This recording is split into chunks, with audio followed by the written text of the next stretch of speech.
ভয় পাচ্ছি যারা মুশরিকের অনুকরণ করবে। ও যুবক, তুমি যদি মুশরিকের অনুকরণ করো তাহলে তোমাকে দেখে আল্লাহর নবী ভয় পাচ্ছেন, তাহলে তোমাকে দেখে আল্লাহর নবী ভয় পান, এ কথা তোমাকে বিশ্বাস করে নিতে হবে। 1 মিনিট। আবু দাউদে আল্লাহর নবী আবু দাউদ শরীফে একটা হাদিস বর্ণনা করেছেন। ইমাম আবু দাউদ রাহিমাহুল্লাহ একটা হাদিস উল্লেখ করেছেন। আল্লাহর নবী বলছেন, পৃথিবীর মানুষ মান তাশাব্বাহা বিকওমিন ফাহুয়া মিনহুম, যে ব্যক্তি, যেই জাতি, যেই কওম কোনো মুশরিকের অনুকরণ করবে, ওই দিন থেকে ওই ব্যক্তি, ওই মানুষ ওই মুশরিকের কাতারে শামিল হয়ে যাবে।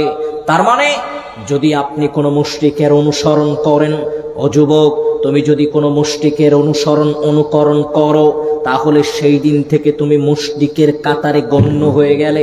তুমি যদি কোনো ইহুদির অনুসরণ করো তাহলে সেই দিন থেকে তুমি তাদের দলে গণ্য হয়ে গেলে। তুমি যদি কোনো মুশরিক, কোনো হিন্দুর অনুসরণ করো তাহলে তুমি সেই দিন থেকে তাদের মধ্যে গণ্য হয়ে গেলে। তুমি যে কোনো মানুষের অনুসরণ করো, সে যদি বিধর্মী হয় তাহলে তুমি সেই ধর্মের মানুষ, সেই ধর্মের সাথে তোমার সম্পৃক্ততা থেকে গেল। একথা আল্লাহর নবী রাসূল সাল্লাল্লাহু আলাইহি ওয়াসাল্লাম বলছিলেন। এখন আপনাকে যেটা বলতে চাচ্ছি ভাইজান, ও যুবক ভাই, তোমাকে যেটা বলতে চাচ্ছে, আল্লাহর নবী বললেন, আমার উম্মতের ওই শ্রেণীর মানুষগুলোকে দেখে আমি ভয় পাচ্ছি যারা মুশরিকের অনুকরণ করবে। আল্লাহর নবী বললেন, পৃথিবীর মানুষ যারা মান তাশাব্বাহা বিকওমিন ফাহুয়া মিনহুম, যেই ব্যক্তি, যেই কওম, যেই জাতির অনুকরণ করবে, সেই ব্যক্তি, সেই কওম, সেই জাতির মধ্যে গণ্য হয়ে যাবে। এখন যুবক, তোমাকে বলতে চাচ্ছি, এখন তুমি তোমার নিজের দিকে তাকিয়ে দেখো তো, তুমি কার অনুকরণ করছো? ও যুবক, এখন তোমাকে তাকাতে হবে নিজের দিকে। আমার এই বডিতে, আমার এই শরীরে কার অনুকরণ প্রকাশ পাচ্ছে?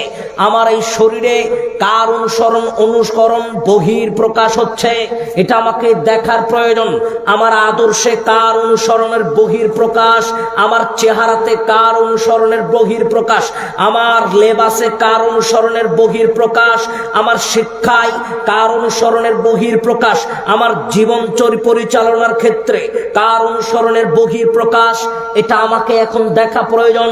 ও যুবক, তুমি যেই প্যান্ট পাজামাটা পরিধান করেছো ওটা তো মুসলমানের লেবাস নয়। আল্লাহর নবী বললেন, পৃথিবীর মানুষ, যেই মানুষটা মাসফালা মিনাল কাবাইনি বিল ইজার ফিন্নার, যেই ব্যক্তি যার প্যান্ট পাজামা টাকনুর নিচে ঝোলালো, যেই ব্যক্তি যার প্যান্ট পাজামা টাকনুর নিচে ঝোলালো, ওই ব্যক্তি জাহান্নামী। পৃথিবীর মানুষ, আমি আপনাকে বর্তমানে এই সমস্ত আলোচনা শোনাতে চাচ্ছি না, আমি একটু শুরুতে একটু বোঝানোর চেষ্টা করছিলাম। ও যুবক, তুমি এখন লক্ষ্য করো তোমার বডির দিকে। তোমার প্যান্ট পাজামা যদি টাকনুর নিচে থেকে যায় তাহলে তোমাকে বুঝতে হবে তুমি মুসলমানের লেবাস অনুকরণ করনি, তুমি মুশরিকের লেবাস অনুকরণ করেছো। কারণ মুসলমানের লেবাস কোনোদিন টাকনুর নিচে থাকবে না। আল্লাহর নবী বললেন, মাসফালা বিনাল কাবাইনি বিল ইজার ফিন্নার, যেই ব্যক্তি যার প্যান্ট পাজামা টাকনুর নিচে পরিধান করবে ওই ব্যক্তি জাহান্নামী। প্যান্ট পাজামা টাকনুর নিচে ঝুলে পড়ার কারণে অনেক হাদিস বর্ণিত হয়েছে, তার অন্যায় অবিচার, এই অন্যায়ের কারণে আল্লাহর নবী তার শাস্তির ব্যাপারে বর্ণনা করেছেন। আমি আপনাকে সেই দিকে নিয়ে যাব না, বলার চেষ্টা করছিলাম। ও যুবক, এখন তোমাকে লক্ষ্য করতে হবে তোমার চরিত্রে কার অনুকরণের বহির প্রকাশ হচ্ছে। তুমি যে রাস্তাঘাটে দাঁড়িয়ে থেকে প্রস্রাব করছো, এটা তো কোনো প্রকৃত ইমানদার মুসলমানের বৈশিষ্ট্য নয়। তুমি এমন পরিবেশ পরিস্থিতি পেয়ে গেলে যেখানে তোমাকে পরিবেশ এনে দিয়েছে দাঁড়িয়ে থেকে প্রস্রাব করতে, তুমি বাধ্য। ওই অবস্থা ছাড়া তুমি দৈনন্দিন যে কোনো পরিবেশ পরিস্থিতিতে যেখানে সেখানে তুমি দাঁড়িয়ে থেকে প্রস্রাব করছো। আর তুমি এমন পোশাক কেনই বা পরিধান করবে যেই পোশাক পরিধান করলে দাঁড়িয়ে থেকে প্রস্রাব করতে বাধ্য হতে হয়? এমন পোশাক তো কোনো মুসলমানের পোশাক হতে পারে না। মুসলমানের পোশাক এমন পোশাক হবে কেন যেই পোশাক পরে দাঁড়িয়ে থেকে প্রস্রাব করতে বাধ্য হতে হয়? এটা কোনো মুসলমানের পোশাক নয়। বলছিলাম, আপনাকে এই শুরুর কথাটুকু আবারও পরবর্তীতে উপস্থাপনের চেষ্টা করব। বলছিলাম আল্লাহর নবী বললেন, পৃথিবীর মানুষ, আমি এক শ্রেণীর মানুষকে দেখে ভয় পাচ্ছি, যারা মুশরিকের অনুকরণ করবে। যুবক, তোমাকে প্রথমে লক্ষ্য রাখতে হবে আমার এই সারা দেহে, আমার চরিত্রে, আমার আখলাকে, আমার লেবাসে, আমার চলাফেরায়, আমার আচার আচরণে কোনো মুশরিকের অনুসরণের বহির প্রকাশ হচ্ছে কিনা এটা আমাকে দেখতে হবে। এখন আপনাকে বলি, যুবক ভাই, তোমাকে বলি, বর্তমানে সবচেয়ে দিনের পথে আসতে তোমাকে যেই জিনিসটা বেশি বাধা দিচ্ছে, সবচেয়ে তোমার ঈমান ধ্বংস হতে, তোমার চরিত্র ধ্বংস হতে সবচেয়ে বেশি যেটা কার্যকরী ভূমিকা রেখেছে, ওটা তোমার জিএফ আর বিএফ এর সম্পর্ক, ওটা তোমার হারাম রিলেশনশিপ। যুবক, তুমি শুনে রাখো, আল্লাহর নবী বললেন, লা তাকরাবুজ জিনা ইন্নাহু কানা ফাহিশাতান ওয়া সাআ সাবিলা। আদম সন্তান, তোমরা জিনা ব্যভিচারের নিকটবর্তী হয়ো না, কারণ জিনা ব্যভিচারটা হচ্ছে, এটা করলে একটু সনসন সাউন্ডটা বেশি আসে, দেখেন তো। হ্যাঁ, একটু কমে দেন। হ্যাঁ, ওটার জন্য আমি কাছে যাচ্ছি, মানে সনসন বেশি আসছে। আল্লাহ বলছেন, পৃথিবীর মানুষ, তোমরা জিনা ব্যভিচারের নিকটবর্তী হয়ো না, কারণ এটা পাপ, এটা অশ্লীল কাজ, পাপের পন্থা, পাপের রাস্তা। এখন আপনাকে বলতে চাচ্ছি ভাইজান, ও যুবক, তোমাকে বলতে চাচ্ছি, তোমার দিনের পথে আসতে অন্যতম একটি বাধা হচ্ছে এই পাপ, আর সেটা হচ্ছে হারাম রিলেশনশিপ। আজকে সমাজের প্রায় ছেলে, সমাজের অধিকাংশ যুবক আজকে এই হারাম রিলেশনশিপের সাথে জড়িত। ও যুবক, তোমাকে মনে রাখতে হবে। আর উবাদাতা ইবনে সামিত রাদিয়াল্লাহু আনহু قال, উবাদাতা ইবনে সামিত রাদিয়াল্লাহু আনহু বলছেন, আন্নান নবী সাল্লাল্লাহু আলাইহি ওয়াসাল্লাম, রাসূল সাল্লাল্লাহু আলাইহি ওয়াসাল্লাম বলছেন, খুদু আন্নি, খুদু আন্নি, খুদু আন্নি। আদম সন্তান অন্যান্য সাহাবীদেরকে আল্লাহর নবী বলছেন, শোনো, আল্লাহ আমাকে যেটা দিয়েছেন আমি সেটা তোমাদেরকে বলছি, সেটা তোমরা গ্রহণ করো, গ্রহণ করো। কি সেটা আল্লাহ দিয়েছেন? আল্লাহর নবী একটা বিধানের কথা বললেন। আল্লাহর নবী বললেন, শোনো, বিক্রু বিল বিক্র, ওরে আদম সন্তান, কোন এক, বিক্রু বিল বিক্র, দুই, সাইয়্যিবু বিস সাইয়্যিব, যদি কোনো বিবাহিত নারী পুরুষ যদি কখনো জিনা ব্যভিচারের সাথে লিপ্ত হয়, এক, আল্লাহর নবী বলছেন তাগরিবু আমিন, দুই, জিলদু মিআতিন, 100টা বেতার আঘাত করতে হবে, গ্রাম থেকে বের করে দিতে হবে। আপনাকে বলি, তার দ্বিতীয় নম্বরে, যারা জেনা ব্যভিচার করলো, যারা বিবাহিত নারী পুরুষ জেনা ব্যভিচার করলো, আল্লাহর নবী বললেন জিলদু মিআতিন, এক, জিলদু মিআতিন, 100টা বেতার আঘাত করতে হবে, আর রজম, নতুবা রজম করতে হবে, হত্যা করতে হবে। যুবক, এখন তোমাকে যেটা বলতে চাচ্ছি, আজকে এই হারাম রিলেশনশিপের সাথে, আজকে এই জেনা ব্যভিচারের সাথে অধিকাংশ যুবক জর্জরিত। এই যে কিছুদিন পূর্বে যেই দিনটা অতিবাহিত হলো, এই দিনকে কেন্দ্র করে লাখো মানুষ, কোটি মানুষ, লাখো মানুষ জেনা ব্যভিচারের সাথে সম্পৃক্ত হয়েছে, জেনা ব্যভিচার করে রাত দিন অতিক্রম করেছে। এখন যুবক, তোমাকে যেটা বলতে চাচ্ছি ভাই, এই হারাম রিলেশনশিপের সাথে জড়িত থাকলে তুমি দিনের পথে আসতে তোমার বাধা হয়ে যাবে এই হারাম রিলেশনশিপ। আজকে তোমাকে এই জেনা ব্যভিচার থেকে ফিরিয়ে আসতে হবে।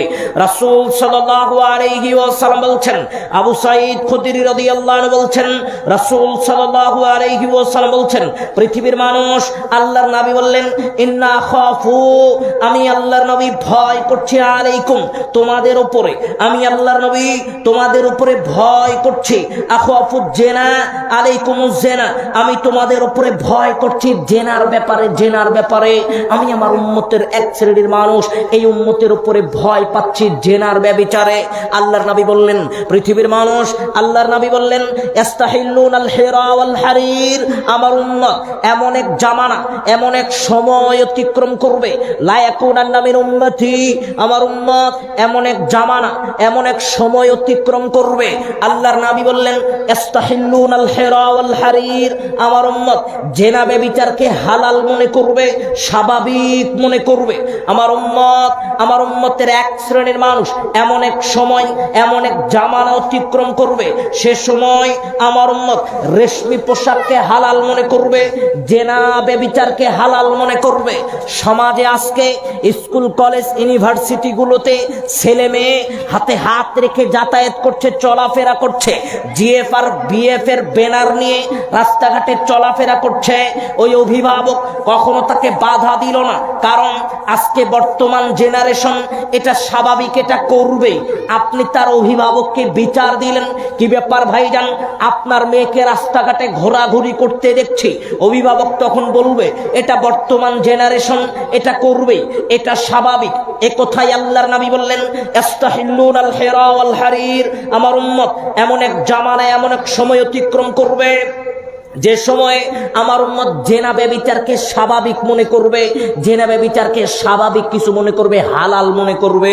আমার উম্মত এমন এক সময়, এমন এক জামানা অতিক্রম করবে। যুবক ভাই, আজকে তোমাকে বলতে চাচ্ছি, তোমার দিন রাতের অধিকাংশ সময় মেয়ে মানুষের সাথে ফোনে কথা বলে কাটিয়ে যায়, দিন রাতের অধিকাংশ সময় রাস্তাঘাটে জিএফ আর বিএফ এর সম্পর্ক নিয়ে ব্যানার নিয়ে তোমার অধিকাংশ সময় রাস্তাঘাটে কাটিয়ে যায়, তোমার অধিকাংশ সময় রাস্তাঘাটে কেটে যায়। তাহলে তোমাকে লক্ষ্য করে বলতে, তোমাকে লক্ষ্য করে আল্লাহর নবী বললেন আমার উম্মত এটাকে হালাল মনে করবে, স্বাভাবিক মনে করবে, তেমন কিছু মনে করবে না। আজকে এই জেনা ব্যভিচারকে সমাজের মানুষ স্বাভাবিক মনে করেছে, হালাল মনে করছে। নতুবা একটা স্কুল কলেজ ইউনিভার্সিটির শিক্ষকের সামনে একটা ছেলে মেয়ে অবৈধভাবে এমনভাবে মেলামেশা করছে, এমনভাবে গল্পগুজব করছে, অথচ শিক্ষক তাকে শিক্ষা দিবে সেই জায়গা তো দূরের কথা, সেখানে বাধা দেওয়ার মতো শক্তি সামর্থ্য আজকের শিক্ষকের নিকটে নাই। এজন্যই বলতে চাচ্ছি, আপনাকে লক্ষ্য করে বলতে চাচ্ছি, যুবক ভাই তোমাকে লক্ষ্য করে বলতে চাচ্ছি, এই হারাম রিলেশনশিপ থেকে তোমাকে ফিরে আসতে হবে। তার কারণ ওসমান রাদিয়াল্লাহু আনহু ওসমান রাদিয়াল্লাহু আনহু বলছেন, পৃথিবীর মানুষ, রাসূল সাল্লাল্লাহু আলাইহি ওয়াসাল্লাম বলছেন তুফতাহু আবওয়াবুস সামাই নিসফাল লাইল, ওরে আদম সন্তান শোনো, অন্ধকার রজনীতে, মধ্যরাত্রিতে আল্লাহ রাব্বুল আলামিন দুনিয়ার আসমান খুলে দেন। আল্লাহ আসমানটা খুলে দেন, দেওয়ার পরে আল্লাহর নবী বলছেন একদল মানুষ বলতে থাকে, একদল ফেরেশতা বলতে থাকে, কে আছো? আল্লাহর কাছে যা কিছু প্রয়োজন আল্লাহর কাছে চাও, আল্লাহ তোমার চাওয়া পূর্ণ করে দিবে। কে আছো? আল্লাহর কাছে কিছু চাও, আল্লাহ তোমার চাওয়া পূর্ণ করে দিবে। কে আছো? কার কি প্রয়োজন? আল্লাহর কাছে তার প্রয়োজন ব্যক্ত করো, আল্লাহ তার প্রয়োজন পূর্ণ করে দিবে। কে আছো? ক্ষমার প্রয়োজন, তুমি তা আল্লাহর নিকটে ক্ষমা চাও, আল্লাহ তোমাকে ক্ষমা করে দিবেন। আল্লাহর নবী রাসূল সাল্লাল্লাহু আলাইহি ওয়াসাল্লাম বলছেন, পৃথিবীর মানুষ ওই সময় লা ইয়াবকা মুসলিমুন, কোন মুসলমানের দোয়া ফেরত দেওয়া হয় না। যে যা চাই, যে যা চাই আল্লাহ রাব্বুল আলামিন সকলের চাহিদা পূর্ণ করেন। কোন সময়?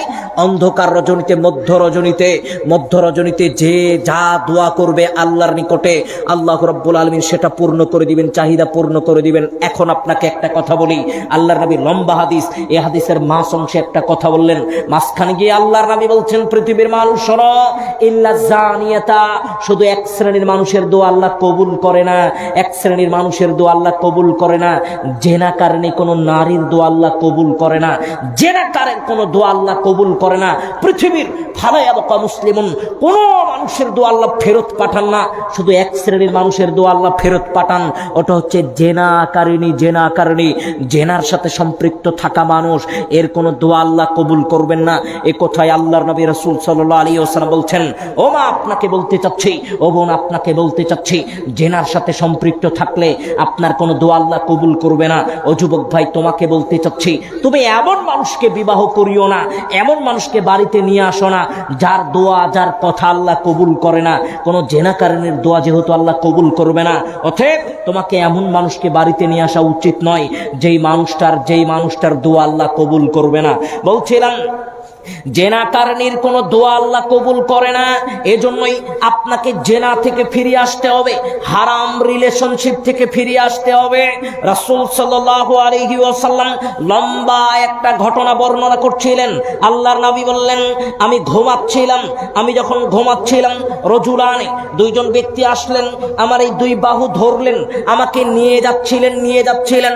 হঠাৎ আমি দেখলাম একদল মানুষ, যে মানুষগুলোর পেট ফেপে আছে, ফুলে আছে, এমন ভাবে পেট ফেপে আছে, ফুলে আছে, রিহান, তাদের শরীর থেকে এমন দুর্গন্ধ বের হচ্ছে, একেবারে পচা দুর্গন্ধ বের হচ্ছে।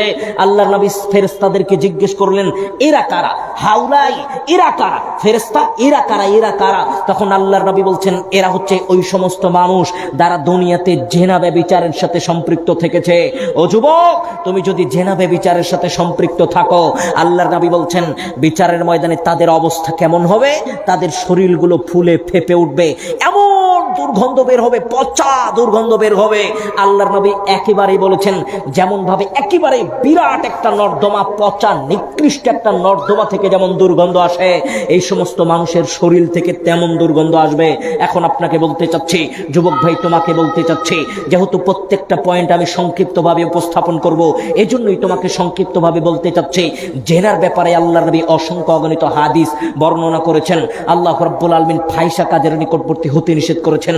আপনাকে যেটা বলতে চাচ্ছিলাম, যুবক ভাই, তোমাকে যেটা বলতে চাচ্ছিলাম, জেনা ব্যভিচারের সাথে যারা সম্পৃক্ত থাকবে, এই সমস্ত মানুষের আকৃতিটা বিকট হবে, বিশ্রী হবে বিচারের ময়দান। এই কথাটুকু তোমাকে একটু চিন্তা ভাবনা করতে হবে। এখন আপনাকে একটা কথা বলি, যুবক ভাই, তোমাকে একটা কথা বলি, যারা জেনা ব্যভিচারের সাথে সম্পৃক্ত হয়ে গেছে, তাদের একটা ঘটনা লক্ষ্য করে একটা ঘটনা উপস্থাপন করি। সহিহুল মুসলিমে এই রাসূল সাল্লাল্লাহু আলাইহি ওয়াসাল্লামের একটা বর্ণনা উল্লেখ করেছেন ইমাম মুসলিম রাহিমাহুল্লাহ। উনি বলছেন, পৃথিবীর মানুষ বুরাইদা রাদিয়াল্লাহু আনহু বলছেন, মাইজ ইবনে মালিক নামে জৈনক এক ব্যক্তি রাসূল সাল্লাল্লাহু আলাইহি ওয়াসাল্লামের নিকটে আসলেন। এসে বলছেন, ইয়া রাসূলুল্লাহ, আল্লাহর নবী তাহিরনি, আল্লাহর নবী আমাকে পবিত্র করেন, আমি অপবিত্র হয়ে গিয়েছি। আল্লাহর নবী রাসূল সাল্লাল্লাহু আলাইহি ওয়াসাল্লাম তাকে লক্ষ্য করে বললেন, ওয়াই হাকার যায় ফাস্তাগফির ওয়া ফাস্তাগফিরি ওতুবি ইলাইহি, যাও বাড়িতে ফিরে যাও, আল্লাহর নিকটে ক্ষমা চাও, আল্লাহ তোমাকে ক্ষমা করে দিবেন। সাহাবী এই কথা শোনার পরে কিছু দূর গেছে, গয়রবাঈদিন, কিছু দূরে যাওয়ার পরে আবার ফিরে এসেছে, আবার বলছে, ইয়া রাসূলুল্লাহ, আল্লাহর নবী, আমি অপরাধ করেছি, আমাকে নিজেকে বড় অপবিত্র মনে হচ্ছে, তাহিরনি, আমাকে পবিত্র করেন। আল্লাহর নবী বললেন, ওই হাক্কার যে ফাস্তাগফিরি ওয়া তুবি ইলাইহি, যাও বাড়িতে ফিরে যাও, আল্লাহর নিকটে ক্ষমা চাও, আল্লাহ তোমাকে ক্ষমা করে দিবেন। সাহাবী আবার গেছে, আবার ফিরে এসেছে, আবার গিয়েছে, আবার ফিরে এসেছে, চতুর্থ আবার যখন ফিরে এসেছে, আল্লাহর নবীকে লক্ষ্য করে বলছেন, ইয়া রাসূলুল্লাহ, তাহিরনি, আমাকে পবিত্র করেন। আল্লাহর নবী বললেন, কি কারণে? ফি বা উতাহিরুকা, কি কারণে নিজেকে বড় অপবিত্র মনে করছো? কি বা করেছো তুমি? রাসূল সাল্লাল্লাহু আলাইহি ওয়াসাল্লামকে লক্ষ্য করে সাহাবী বলছেন, আল্লাহর নবী, মিনাজ জিনা, আল্লাহর নবী, শয়তানের প্ররোচনায় আমি জেনা করেছি। আল্লাহর নবী, জেনা করে ফেলেছি, আমাকে পবিত্র করেন, নিজেকে বড় অপবিত্র মনে হচ্ছে। আল্লাহর নবী আশ্চর্য হয়ে গেলেন, আরে বলে কি? একজন মানুষ আমার কাছে যদি সাক্ষী দেয়, রাসূল সাল্লাল্লাহু আলাইহি ওয়াসাল্লামের কাছে যদি সাক্ষী দেয় জেনার ব্যাপারে, তাহলে তার নিশ্চিত মৃত্যুদণ্ড। এই কথা জানার পরেও একজন মানুষ কি করে নিজের জেনার ব্যাপারে সাক্ষী দিতে পারে? আল্লাহর নবী তাকে আশ্চর্য হয়ে জিজ্ঞেস করছেন, ওরে সঙ্গী সাথী, লাইসা বিমাজ, আল্লাহর নবীকে লক্ষ্য করে আল্লাহর নবী বলছেন, আবিহি জুনুন, লোকটা কি পাগল নাকি? দেখো তো লোকটা কি পাগল নাকি? সাহাবীরা বলছেন, জি না আল্লাহর নবী, লাইসা বিমাজনুন, এ তো পাগল নয়, এ তো মাইজ ইবনে মালিক, একে তো আমরা চিনি। আল্লাহর নবী বললেন, দেখো, আশারি বা খমর, লোকটাকে মদ পান করেছে নাকি? মদ পান করলে স্মৃতির বিকৃতি ঘটে যায়, হয়তোবা মদ পান করেছে, যার কারণে এমন কথা আমার নিকটে বলতে পারে। সাহাবীরা বলছেন, জি না আল্লাহর নবী, এ তো মাইজ ইবনে মালিক, নাকের কাছে মুখ নিয়ে গিয়ে দেখছেন, মুখের কাছে নাক নিয়ে গিয়ে দেখছেন মদ পান করেনি। রাসূল সাল্লাল্লাহু আলাইহি ওয়াসাল্লাম ফারুজিমা, তাকে রজম করার আদেশ করে দিলেন, তাকে হত্যা করা হলো। কিছুদিন পরে ফালাবিসি ইয়াউমাইনি আও সালাসান, আল্লাহর নবী রাসূল সাল্লাল্লাহু আলাইহি ওয়াসাল্লাম সাহাবীদের নিকটে এসে বলছেন, শোনো, ওই যে মাইজ ইবনে মালিক যে তওবাটা করেছিল, এই তওবা যদি আমার উম্মতের পাপিষ্ঠ মানুষের ভিতরে ভাগ করে দেওয়া হয়, লাওয়াসিয়াতুহুম লাওয়াসিয়াতুহুম লাওয়াসিয়াতুহুম, আমার উম্মতের বড় বড় পাপিষ্ঠ মানুষগুলোর একার মাইজ ইবনে মালিকের একার তওবা দিয়ে যথেষ্ট হয়ে যাবে। আমি আপনাকে যেটা বলতে চাচ্ছিলাম, যুবক ভাই তোমাকে যেটা বলতে চাচ্ছিলাম, জেনা করেছে কোনো মানুষ, জেনা করার পরে আল্লাহর ভয় ভীতির কারণে একজন মানুষ নিজের মৃত্যুদণ্ড চাইতে পারে। তার কারণ দুনিয়াতেই তার বিচার হতে হবে, পরকালে আল্লাহ রাব্বুল আলামিন যদি তাকে হিসাবের সম্মুখীন করেন তাহলে তার পরিবেশ পরিস্থিতি জটিল ও কঠিন হবে। এই চিন্তা ভাবনা করি জেনার ব্যাপারে আল্লাহর নবীর নিকটে এসে সাক্ষী দিচ্ছেন। আর একটা কথা আপনাকে বলি, অনুরূপ ঘটনা আল্লাহর নবী রাসূল সাল্লাল্লাহু আলাইহি ওয়াসাল্লামের ঘটনা উল্লেখ করেছেন। জৈনক এক মহিলা আল্লাহর নবীর নিকটে এসে বলছেন, ইয়া রাসূলুল্লাহ তাহিরনি, আল্লাহর নবী আমাকে পবিত্র করেন। একই ঘটনা আল্লাহর নবী তাকে ফিরিয়ে দেওয়ার চেষ্টা করছিলেন।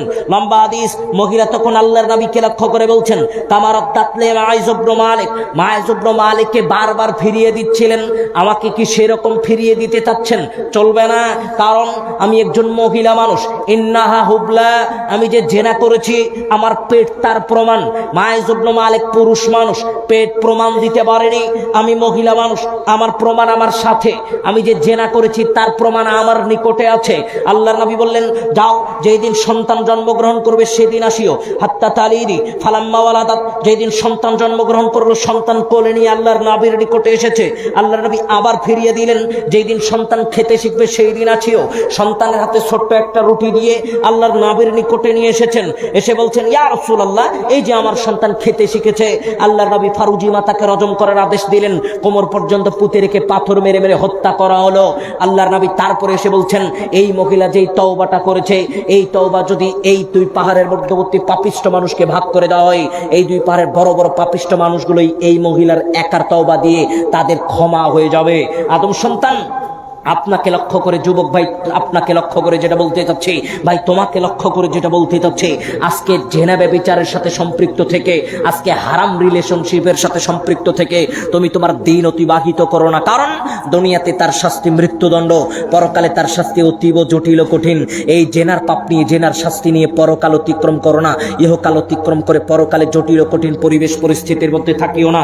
বলছিলাম দ্বিতীয় আরেকটা বর্তমান সময় যুব সমাজ দ্বিতীয় আর একটা বিষয়ের সাথে সম্পৃক্ত থাকার কারণে এই যুব সমাজ আজকে পাপের রাস্তা অতিক্রম করার কারণে, পাপের রাস্তায় চলার কারণে আজকে দিনের পথে আসতে অক্ষম, দিনের পথে আসতে বড় ধরনের বাধার সম্মুখীন। তলমধ্যে আর একটা, দিন রাত 24 ঘন্টার অধিকাংশ সময় বাদ্যযন্ত্রের সাথে সম্পৃক্ত থাকা, এমন ভাবে জটিল ও কঠিন ভাবে আজকের যুব সমাজ অতপ্রতভাবে বাদ্যযন্ত্রের সাথে সম্পৃক্ত, তা একেবারেই ভয়ানক অবস্থা। কি আর বলবো, আজকে আপনাকে লক্ষ্য করে বলি, আপনি জালসার কমিটি, আপনি এমন বক্তাকে নিয়ে আসছেন যেই বক্তা গান গাইতে পারে, এর জবাব আপনাকে কিয়ামতের দিন দিতে হবে। ওই বক্তাটাকে আপনি টাকা দিয়ে নিয়ে আসলেন, 2-4টা গান, সিনেমার গান উপস্থাপন করবে জালসার মাঠে, মানুষ একটু হাসাহাসি করবে, এই জন্য কমিটি আপনি বক্তাকে সিলেক্ট করেছেন। বিচারের ময়দানে আপনাকে এর জবাব দিতে হবে, বক্তাকে তো দিতে হবে, দিতেই হবে, আপনাকে এর জবাব দিতে হবে। কারণ আপনি পয়সা খরচ করে ওই গান বাজনা শোনানোর জন্য, মানুষকে ভ্রষ্টতার দিকে নিয়ে যাওয়ার জন্য এই বক্তাকে ভাড়া করেছেন। যত বক্তাই গান বাজনা করুক, যত বক্তাই মঞ্চে গান গাক, এই সমস্ত বক্তাকে যারা কন্ট্যাক্ট করে ভাড়া করবে, যে এই কমিটি, যারা এই জালসায় টাকা দিয়ে সহযোগিতা করবে, এরাও এই পাপের সাথে সম্পৃক্ত। এই কথাটুকু মনে রাখবেন। বলছিলাম যুবক ভাই, তোমাকে বলছিলাম, আজকে জীবনের অধিকাংশ সময় তুমি গান বাজনা শুনে কাটাও, আজকে জীবনের অধিকাংশ সময় সিনেমা মুভি দেখে কাটাও। একটু তোমাকে বলি ভাই, আল্লাহ বলছেন, অমিনান নাসি মাইয়াশতারি রাহুল হাদিস লিউদিল্লান সাবিলিল্লাহ, পৃথিবীর মানুষ দুনিয়াতে যারা গান বাজনা বাদ্যযন্ত্রের আয়োজন করে, ব্যবস্থা করে আল্লাহ রাস্তা থেকে মানুষকে দূরে নিয়ে যাওয়ার জন্য, যারা দুনিয়াতে গান বাজনার আয়োজন করবে, ব্যবস্থা করবে মানুষকে দূরে নিয়ে যাওয়ার জন্য, পৃথিবীর মানুষ, আল্লাহ বললেন ওই সমস্ত মানুষের জন্য অপমানজনক শাস্তি আল্লাহ রাব্বুল আলামিন প্রদান করবেন। ওই সমস্ত মানুষকে যারা দুনিয়াতে গান বাজনা বাদ্যযন্ত্রের আয়োজন করে, ব্যবস্থা করেছে, আয়োজন করেছে। ও যুবক, তুমি যদি গান গান বাজনা বাদ্যযন্ত্রের আয়োজন করো, ব্যবস্থা করো, তোমার জন্য এই শাস্তি অপেক্ষা করবে। আপনাকে যেটা বলতে চাচ্ছিলাম যুবক ভাই, তোমাকে যেটা বলতে চাচ্ছিলাম, আল্লাহ বলছেন অমিনান নাসি মাইয়াশতারি লাহুল হাদিস, যারা আল্লাহ রাস্তা থেকে মানুষকে দূরে নিয়ে যাওয়ার জন্য গান বাজনার আয়োজন করে। তার মানে গান বাজনার সাথে সম্পৃক্ত থাকলে আল্লাহ রাস্তা থেকে দূরে থাকা হয়, এ কথাই আল্লাহ বুঝাতে চাচ্ছিলেন। যুবক ভাই, তোমাকে বলতে চাচ্ছি, তুমি যেমন মদ পান করলে, মদ যখন তুমি পান করছো তখন তোমার জন্য ফায়সা কাজ করা সহজ হয়ে যাচ্ছে, তার কারণ তোমার স্মৃতির বিকৃতি ঘটে গেছে। মদ পান করলে মানুষ যেমন মাতাল হয়ে যায়, গান বাজনা শুনলে অন্তর তেমন মাতাল হয়ে যায়। গান বাজনাটাই হচ্ছে অন্তরের মদ, যেই গান বাজনা শোনার কারণে তুমি আল্লাহ রাস্তা থেকে বহু দূরে আছো। এই জন্য গান বাজনার সম্পৃক্ততা থেকে তোমাকে দূরে থাকতে হবে। عن ابن عباس رضي الله عنه قال ابن عباس رضي الله عنه বলছেন قال رسول الله صلى الله عليه وسلم রাসূল সাল্লাল্লাহু আলাইহি ওয়াসাল্লাম বলছেন ان الله حرم الخمر والميسير والقوبا, আদম সন্তান, আল্লাহ রাব্বুল আলামিন তিনটা বিষয় তোমাদের উপরে হারাম করেছেন। তিনটা কথা আল্লাহর নবী হাদিসে উল্লেখ করলেন। এক, আল্লাহর নবী বললেন ইন্নাল্লাহা হাররামাল খামর, আল্লাহ মানুষের উপরে নেশাদার দ্রব্যকে হারাম করেছেন, নেশাদার দ্রব্য হারাম।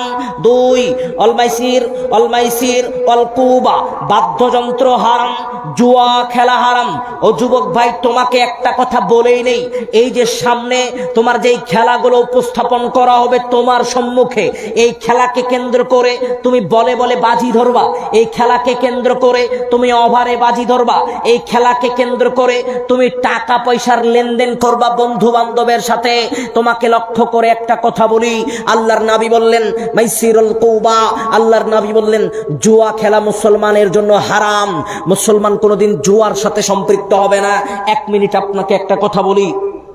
আবু হুরায়রা রাদিয়াল্লাহু আনহু বলছেন, পৃথিবীর মানুষ, তোমাদের মধ্যে কোন মানুষ যদি তাআলাউ উকামিরকা, অপর কোন মানুষকে আহ্বান করে, অপর কোন মানুষকে যদি বলে এসো ভাইজান জুয়া খেলি, ও যুবক ভাই তোমাকে বলি, তুমি সকালবেলা তোমার বন্ধুকে ফোন করে বলেছো আজকের ম্যাচ শুরু হবে সন্ধ্যা 6টায়, তুমি সকালবেলা বলেছো আজকের ম্যাচে তুমি বাজি খেলবা, যুবক তোমার সন্ধ্যা পর্যন্ত অপেক্ষা করতে হবে না। আল্লাহর নবী বললেন ফালিয়াসাদ্দাক, ওই মানুষ মুখ দিয়ে বের করার সাথে সাথেই তাকে 10 জন মিসকিনকে 1.25 কেজি করে চাল দিতে হবে, নতুবা এই পাপ থেকে মুক্ত হতে পারবে না। কাফফারা দিতে হবে 10 জন মানুষকে 1.25 কেজি করে চাল। এখন তোমাকে বলি, তোমার খেলা শুরু হবে সন্ধ্যা 6টায়, খেলার অপেক্ষায় থাকতে হবে না। সকালবেলা কাউকে ফোন করে বলেছো, ওই সময়ে তোমাকে 10 জন মিসকিনকে 1.25 কেজি চাল দিতে হবে। খেলা শুরুই হয়নি, খেলা শুরু হওয়ার সময়ই হয়নি, তুমি খেলা শুরুই করনি, সে আসেইনি, সে বসেইনি, দোকানে যাওইনি, কিন্তু তুমি সকালবেলা ফোনে একবার বলেছো। এই ফোনে বলার কারণেই তোমাকে 10 জন মিসকিনকে 1.25 কেজি করে চাল দিতে হবে, নতুবা এই পাপ থেকে কাফফারা আদায় করতে পারবে না। তোমার খেলা শুরুই হয়নি। এটা এক আশ্চর্য পাপ, যেই পাপ করার পূর্বেই মুখ দিয়ে বের করার সাথে সাথে তার কাফফারা আদায় করতে হয়। বলছিলাম তৃতীয় নম্বরে আল্লাহর নবী বললেন ওয়াল কুবা, বাদ্যযন্ত্র মুসলমানের উপরে হারাম। যুবক ভাই তোমাকে বলি, বাদ্যযন্ত্রের সাথে যতক্ষণ একজন মানুষ সম্পৃক্ত থাকে ততক্ষণ মানুষ আল্লাহর কাছ থেকে দূরে থাকে। এজন্য বাদ্যযন্ত্র থেকে তোমাকে দূরে থাকতে হবে। সামি ইবনে ওমর নাফে রাদিয়াল্লাহু আনহু বলছেন সামিয়া ইবনে ওমর মিজমারন, একদা আমি একজন নাফে ইবনে ওমর রাদিয়াল্লাহু আনহু রাস্তা অতিক্রম করছিলাম, হঠাৎ মিজমারন গানের আওয়াজ শুনতে পেলেন ইবনে ওমর রাদিয়াল্লাহু আনহু। ফাওয়া ইসবাইহি মিন উযুনিহি, আল্লাহর সাহাবী ইবনে ওমর রাদিয়াল্লাহু এই দুই আঙ্গুলটা তার কানে ঢুকিয়ে দিলেন। তার কারণ দূরে কোথাও গান বাজনা বাদ্যযন্ত্রের আওয়াজ শোনা যাচ্ছে, সাথে সাথে কানে আঙ্গুল ঢুকিয়ে দিলেন। রাস্তা অতিক্রম করলেন না আনি তরিক, রাস্তা অতিক্রম করলেন, দূরে গেলেন। তারপরে সাহাবীকে লক্ষ্য করে বলছেন হাল তাসমাউ শাইয়ান, তুমি কি কোনো বাদ্যযন্ত্রের আওয়াজ শুনতে পাচ্ছ? আল্লাহর নবী রাসূল সাল্লাল্লাহু আলাইহি ওয়াসাল্লামের ওই সাহাবী তখন বলছেন জি না, আর তো কোনো বাদ্যযন্ত্রের আওয়াজ শোনা যায় না। তখন তিনি বলছেন শোনো, আমি যে এরকম ফাওয়াদা মিসলাহাদা ফাসনা মিসলাহাদা, আমি যে এরকম বাদ্যযন্ত্রের আওয়াজ শোনার পরে কানে আঙ্গুল ঢুকিয়ে দিলাম, বাদ্যযন্ত্র যখন শোনা যাচ্ছে না তখন কান থেকে আঙ্গুল হটালাম। আল্লাহর নবী অনুরূপ আচরণ করেছেন আমার সাথে। একদিন আমি তার সাথে অতিক্রম করছিলাম, আল্লাহর নবী বাদ্যযন্ত্রের আওয়াজ শুনতে পাচ্ছিলেন। বাদ্যযন্ত্রের আওয়াজ শোনার সাথে সাথেই কানে আঙ্গুল ঢুকিয়ে দিচ্ছিলেন। আবার যখন বাদ্যযন্ত্রের আওয়াজ শোনা গেল না, তখন কান থেকে আঙ্গুল হটালেন। মুসলমান ভাই তোমাকে বলতে চাচ্ছি, যুবক ভাই তোমাকে বলতে চাচ্ছি, মুসলমান বাদ্যযন্ত্রের আওয়াজ শুনলে কানে আঙ্গুল দিবে, এটা মুসলমানের বৈশিষ্ট্য। কারণ এটা তার নাভির বৈশিষ্ট্য, এটা মুহাম্মদ সাল্লাল্লাহু আলাইহি ওয়াসাল্লামের বৈশিষ্ট্য, এটা তোমার নাভির বৈশিষ্ট্য। মুসলমান বাদ্যযন্ত্রের আওয়াজ শোনার সাথে কানে আঙ্গুল দিবে। কিন্তু যুবক ভাই, আজকে তুমি বাদ্যযন্ত্রটাকে তোমার কানে ঢুকিয়ে দিয়েছো। তোমাকে এখন বলতে চাচ্ছি, তাহলে তোমার পরিবেশ পরিস্থিতি কত নিম্ন পর্যায়ে গেছে, এই কথা তোমাকে চিন্তা ভাবনা করতে হবে। সকাল ঘুম থেকে ওঠা যুবকের গান দিয়ে শুরু হয়, সারাদিন যুবকের গানের সাথে সম্পৃক্ত থেকে দিন অতিবাহিত হয়। যুবক যখন ঘুমাতে যাচ্ছে তখনও হেডফোন কানে লাগিয়ে গান বাজনা দিয়ে সমাজ দিন অতিক্রম হয়। আজকে বাসে ওঠেন, গান বাজনা চলছে। আজকে চার স্টলে যান, গান বাজনা চলছে। আজকে হোটেলে যান, গান বাজনা চলছে। আজকে বিবাহের অনুষ্ঠানে যান, গান বাজনা চলছে। আজকে আপনি আলোচনার পরে আপনার বাসায় যান, টিভিতে গান বাজনা চলছে। সমাজের প্রত্যেকটা জায়গা, মুসলমানের বাড়ি আজকে গান বাজনা দখল করে নিয়েছে। মুসলমানের বিবাহের অনুষ্ঠান আজকে গান বাজনা দখল করে নিয়েছে। মুসলমানের হোটেল আজকে গান বাজনা দখল করে নিয়েছে। মুসলমানের চার স্টল গান বাজনা দখল করে নিয়েছে। মুসলমানের দোকান গান বাজনা দখল করে নিয়েছে। মুসলমান ছেলের মোবাইল গান বাজনা দখল করে নিয়েছে। মুসলমানের ছেলের মোবাইল ফোন গান বাজনা দখল করে নিয়েছে। মুসলমান তার দিন রাত অধিকাংশ সময় আজকে গান বাজনা দখল করে নিয়েছে। এই গান বাজনার সাথে সম্পৃক্ত থেকে যুবক ভাই তুমি তোমার দিন অতিক্রম করছো। আল্লাহর নবী রাসূল সাল্লাল্লাহু আলাইহি ওয়াসাল্লাম গান বাজনার ব্যাপারে অনেক জঘন্য কথা বলেছেন। আনাবি উমামা রাদিয়াল্লাহু আনহু قال উমামা রাদিয়াল্লাহু আনহু বলছেন, পৃথিবীর মানুষ লা তাবিউল কায়নাত ওয়ালা তাশতারুহুন্না ওয়ালা তুআল্লিবুহুন্না ওয়াসামানুহুন্না হারাম। পৃথিবীর মানুষ শোনো, আল্লাহর নবী বললেন লা তুআল্লিবুহুন্না, কোন মুসলমান গান বাজনা বাদ্যযন্ত্র শিক্ষা গ্রহণ করবে না। কোন মুসলমান গান বাজনা বাদ্যযন্ত্র শিক্ষা গ্রহণ করবে না। অসামানুহুন্না হারাম। কেন? গান বাজনা বাদ্যযন্ত্রের উপার্জিত সম্পদ হারাম। আপনাকে লক্ষ্য করে বলি হাজী সাহেব, আপনি গেছেন কাবাগরের হজ করতে, গিলাপ ধরে কান্নাকাটি করছেন, আর আপনার মেয়ে টিভির মঞ্চেরা নাচানাচি করে, নষ্টামি করে, আপনার মেয়ে বিভিন্ন অনুষ্ঠানে গান বাজনা শিক্ষা গ্রহণ করে, শিক্ষা দেয়। আপনার মেয়ে স্কুল কলেজ ইউনিভার্সিটির অনুষ্ঠানগুলোতে গান বাজনা করে, নৃত্য পরিবেশন করে। আল্লাহর নবী বললেন ওয়ালা তুআল্লিমুহুন্না, মুসলমানের সন্তান গান বাজনা শিক্ষা গ্রহণ করবে না। এখন আপনাকে লক্ষ্য করে বলি, এমন স্কুলে মুসলমানের সন্তান ভর্তি হবে না যে স্কুলে গান বাজনা শিক্ষা দেওয়া হয়। এমন স্কুলে মুসলমানের সন্তান ভর্তি হবে না যে স্কুলে ড্যান্স শেখানো হয়। এমন স্কুলে মুসলমানের সন্তান ভর্তি হবে না যে স্কুলে ঢোল তবলা শিক্ষা দেওয়া হয়। এমন স্কুলে মুসলমানের সন্তান ভর্তি হবে না যে স্কুলে হারমোনিয়াম শেখানো হয়, পিয়ানো শেখানো হয়। এমন স্কুল মুসলমানের সন্তানের জন্য নয়। আপনাকে বলতে চাচ্ছিলাম ভাইজান, মুসলমান কোনোদিন গান বাজনা শিক্ষা গ্রহণ করবে না। এই কথাই আল্লাহর নবী রাসূল সাল্লাল্লাহু আলাইহি ওয়াসাল্লাম বলছিলেন। আনাস রাদিয়াল্লাহু আনহু قال, আনাস রাদিয়াল্লাহু আনহু বলছেন, قال রাসূলুল্লাহ সাল্লাল্লাহু আলাইহি ওয়াসাল্লাম, রাসূল সাল্লাল্লাহু আলাইহি ওয়াসাল্লাম বলছেন, পৃথিবীর মানুষ শোনো, আল্লাহর নবী বললেন লা ইয়াকুনান্না মিন উম্মতি, আমার উম্মত যখন তিনটা কাজের সাথে সম্পৃক্ত থাকবে তখন তিনটা বিপদ নেমে আসবে। কযফুন, মাসখুন, অখসফুন। মাঝে মাঝে ভূমিধস হবে, অপর কোন জাতিকে দিয়ে এই জাতিকে নির্যাতন করা হবে, এই জাতির আকার আকৃতি বিকৃত করে দেওয়া হবে। তিনটা কারণে তিনটা বিপদ নেমে আসবে। তার মধ্যে একটা কারণ আল্লাহর নবী বললেন অদরবু বিল মাআদিফি, আমার উম্মত ঢোল তবলা গ্রহণ করবে। অত্তাখিদুল কায়নাত, নর্তকী ক্রয় বিক্রয় করবে, ঢোল তবলার সাথে সম্পৃক্ত হবে। যখন আমার উম্মত ঢোল তবলার সাথে সম্পৃক্ত হবে, নর্তকী ক্রয় বিক্রয় করবে, তখন আমার উম্মতের উপরে এই তিনটা বিপদ নেমে আসবে। ও যুবক, যখন যুব সমাজ নর্তকীর সাথে সম্পৃক্ত থেকে রাত দিন অতিক্রম করবে, যখন মুসলমান ঢোল তবলার সাথে সম্পৃক্ত থেকে রাত দিন অতিক্রম করবে, তখন মুসলমানের উপরে এই তিনটা বিপদ নেমে আসবে। আন ইবনে আব্বাস রাদিয়াল্লাহু আনহু قال, ইবনে আব্বাস রাদিয়াল্লাহু আনহু বলছেন, লা ইউবাইতান্না কওমুন মিন উম্মতি, আল্লাহর নবী বললেন আমার উম্মতের মধ্যে এক শ্রেণীর মানুষ, আমার উম্মতের মধ্যে এক শ্রেণীর মানুষ রাত অতিক্রম করবে আলা তুআমিন ওয়া শারাবিন ওয়া লাহবিন, আমার উম্মতের মধ্যে এক শ্রেণীর মানুষ রাত অতিক্রম করবে ঢোল তবলা গান বাজনা দিয়ে, আমার উম্মতের মধ্যে এক শ্রেণীর মানুষ রাত অতিক্রম করবে নেশাদার দ্রব্য পান করে আমোদ ফুর্তি করে, আমার উম্মত রাত অতিক্রম করবে এমন ভাবে, ফলে কি হবে? ফায়াসবাহু, আল্লাহর নবী বললেন ফলে তারা সকাল করবে শুকুর বানরের ন্যায়। শুকুর বানরের সাথে তুলনা করলেন আল্লাহর নবী ওই সমস্ত মানুষগুলোকে যারা তাদের রাত অতিক্রম করে ঢোল তবলা দিয়ে, যারা তাদের রাত অতিক্রম করে নেশাদার দ্রব্য পান করে, যারা তাদের রাত অতিক্রম করে নর্তকীর সাথে কাটিয়ে, এই সমস্ত মানুষকে শুকুর বানরের সাথে তুলনা করলেন। পৃথিবীর মানুষ, আল্লাহর নবী আপনাকে লক্ষ্য করে বললেন, কারণ আপনার মসজিদ, আপনার বাসায় রাত্রি 2টা পর্যন্ত টিভি সিনেমা চলে, আপনার বাসায় স্ত্রী সন্তান একসাথে আহাল পরিবারের সাথে সিরিয়াল দেখছেন, রাত্রি 2টা পর্যন্ত 1টা পর্যন্ত আপনি রাত অতিক্রম করছেন ঢোল তবলার গান বাজনা করে। যুবক ভাই, তুমি রাত অতিক্রম করছো বিভিন্ন ক্লাব নামে নষ্টামি জায়গায়, তোমার কথা আল্লাহর নবী বললেন এই সমস্ত মানুষকে শুকুর বানরের সাথে তুলনা করলেন, শুকুর বানরের সাথে তুলনা করলেন। বলছিলাম সংক্ষিপ্ত সময়ে যুবক ভাই তোমাকে যেটা বলতে চাচ্ছিলাম, দ্বিতীয় নম্বরে হারাম রিলেশনশিপের পরে পরে গান বাজনা আজকের যুব সমাজকে বিনষ্ট করেছে, নষ্ট করেছে। যুব সমাজকে আল্লাহ রাস্তায় আসতে অন্যতম একটি বাধা দেয় এই গান বাজনা। তৃতীয় নম্বরে তোমাকে বলি, আল্লাহর নবী রাসূল সাল্লাল্লাহু আলাইহি ওয়াসাল্লাম আরেকটা ভয়ানক পাপের কথা বলেছেন।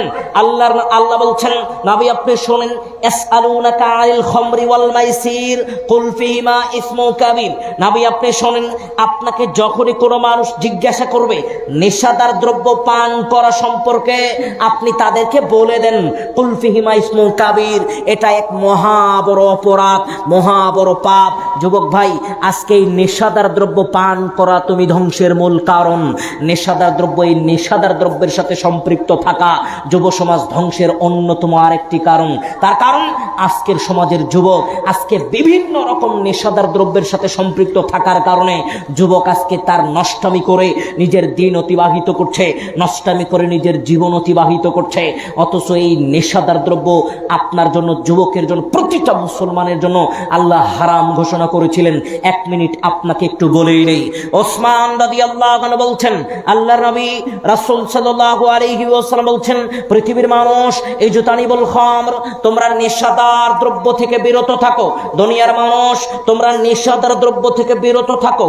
আমি আল্লাহর নবী আদেশ করলাম নেশাদার দ্রব্য পান করিও না। পৃথিবীর মানুষ, তারপরেও যদি আমি আল্লাহর নবী নিষেধ করলাম, তারপরেও যদি কেউ নেশাদার দ্রব্য পান করে, আস্তাহাকাল আযাবা বিমাসিয়াতিল্লাহ, আল্লাহর আযাব নিজেই নিজের দিকে টেনে নিল, আল্লাহর আযাব নিজেই নিজের দিকে টেনে নিল ওই সমস্ত মানুষ যারা নেশাদার দ্রব্য পান করলো। আল্লাহর নবী নিষেধ করার পরও 1 মিনিট মাঝখানে আপনাকে একটা কথা বলে নেই, যেই কথাটা প্রায় জায়গায় বলার চেষ্টা করি। ভাইজান, আপনি আপনার বন্ধু একসাথে খেতে বসেছেন, আপনি আপনার বন্ধুকে বলছেন, কি ব্যাপার ভাইজান এটা নিলেন না কেন? আপনার বন্ধু বলছে ডাক্তার খেতে নিষেধ করেছে, অসুখ। আপনি আপনার বন্ধুকে বললেন, কি ব্যাপার গোশত নিলেন না কেন? বলছে ডাক্তার খেতে নিষেধ করেছে। আপনি আপনার বন্ধুকে বললেন, মাছ নিলেন না কেন? বলছে ডাক্তার নিষেধ করেছে। আপনি আপনার বন্ধুকে বললেন, কি ব্যাপার সবজি নিলেন না কেন? বলছে ডাক্তার নিষেধ করেছে। আপনি আপনার বন্ধুকে বললেন, কি ব্যাপার মিষ্টি নিলেন না কেন? বলছে ডাক্তার নিষেধ করেছে। এখন আপনাকে বলি, আপনার বন্ধু খাওয়া শেষ হওয়ার সাথে সাথেই পকেট থেকে সিগারেট বের করে ধরে দিয়েছে। এখন আপনাকে বলতে চাচ্ছি, এতক্ষণ আপনার বন্ধুকে যেই খাবারটা আপনার বন্ধুর জন্য হালাল ছিল, ওই খাবারটা খেতে নিষেধ করেছিল দুনিয়ার কোনো মানুষ, দুনিয়াতে কিছু লাভের আশায়। কিন্তু আপনাকে আল্লাহ এবং তার নবী যেটা খেতে নিষেধ করেছে, ওই জিনিসটা থেকে আপনি বাদ হতে পারলেন না। দুনিয়াতে দুনিয়ার মানুষের কথাই আপনি হালাল জিনিসটা নিজের জন্য হারাম করতে পারলেন, আর আল্লাহ এবং তার নাভি যেটা থেকে খেতে নিষেধ করেছে ওই জিনিসটা আপনি বাদ দিতে পারলেন না।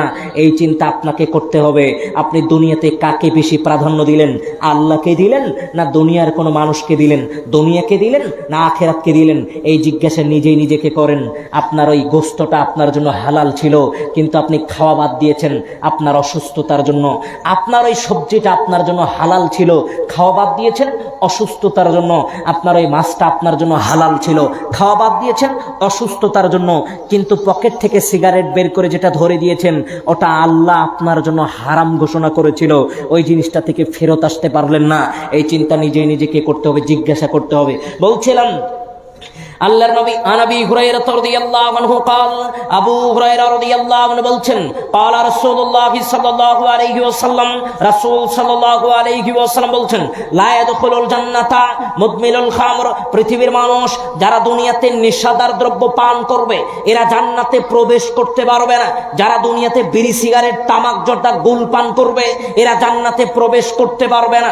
আনাবি দারদা রাদিয়াল্লাহু আনহু قال আবু দারদা রাদিয়াল্লাহু আনহু বলছেন রাসূলুল্লাহ সাল্লাল্লাহু আলাইহি ওয়াসাল্লাম, রাসূল সাল্লাল্লাহু আলাইহি ওয়াসাল্লাম বলছেন আল্লাহর নবী বলছেন মুদমিনুল খামর, দুনিয়াতে যারা নেশাদার দ্রব্য পান করবে, আবিদুল ওয়াসাম কাবিদুল ওয়াসাম, তারা মূর্তি পূজা করলে যেমন অপরাধী হয়, মূর্তি পূজা করলে যেমন পাপ হয়, এই মূর্তি পূজার অপরাধীর এই অপরাধকারী ব্যক্তি এই মানুষের সমপরিমাণ নেশাদার দ্রব্য যেই মানুষ পান করেছে। তার মানে নেশাদার দ্রব্য পান করলে, মূর্তি পূজা করলে যেমন পাপ হয়, এই নেশাদার দ্রব্য পান করলে তেমন পাপ হয়। আব্দুল ইবনে আমর রাদিয়াল্লাহু আনহু قال, আব্দুল ইবনে আমর রাদিয়াল্লাহু আনহু বলছেন লা ইয়াদখুলুল জান্নাতা, 4 শ্রেণীর মানুষের কথা বললেন। এই 4 শ্রেণীর মানুষ জান্নাতে প্রবেশ করতে পারবে না। তার মধ্যে 1 শ্রেণীর মানুষ মুদমিনুল খামর, যারা দুনিয়াতে নেশাদার দ্রব্য পান করেছে। আম্মার ইবনে ইয়াসার রাদিয়াল্লাহু আনহু বলছেন সালাসাতুন লা ইয়াদখুলুল জান্নাতা, 3 শ্রেণীর মানুষ জান্নাতে প্রবেশ করতে পারবে না। 3 শ্রেণীর মানুষ জান্নাতে প্রবেশ করতে পারবে না। তার মধ্যে 1 শ্রেণীর মানুষ মুদমিনুল খামর, দুনিয়াতে যারা নেশাদার দ্রব্য পান করেছে, বিড়ি সিগারেট তামাক জর্দা পান করেছে, এই সমস্ত মানুষ জান্নাতে প্রবেশ করতে পারবে না। আল্লাহর নবী রাসূল সাল্লাল্লাহু আলাইহি ওয়াসাল্লাম বলছেন সালাসাতুন ক্বাদ হারামাল্লাহু আলাইহিমুল জান্নাতা, 3 শ্রেণীর মানুষের উপরে জান্নাত হারাম। 3 শ্রেণীর মানুষের উপরে জান্নাত হারাম।